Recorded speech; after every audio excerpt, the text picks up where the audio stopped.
Hello everyone, welcome back into this channel, and in this video I would like to show you the way how to copy the text from a picture by iOS or iPhone. So this feature is also an essential things that you need to do as an iPhone user.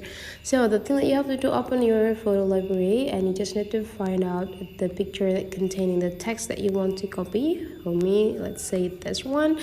And if you want to copy the text, you just need to find which text that you want to copy.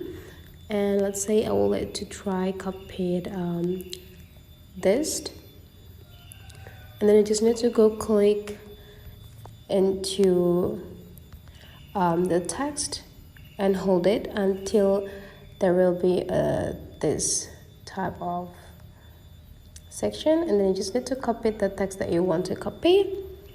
Block all the text and go click copy, and now you just need to paste it into the specific application or documents that you already opened, and now click it in the cursor and go click paste, and there you go, you already cut the text from the picture. So that's the way how to copy the text from a picture by iOS or iPhone. Hopefully this tutorial today is useful for you, so don't forget to leave some comment, like and subscribe into this channel, and I'll see you for the next video.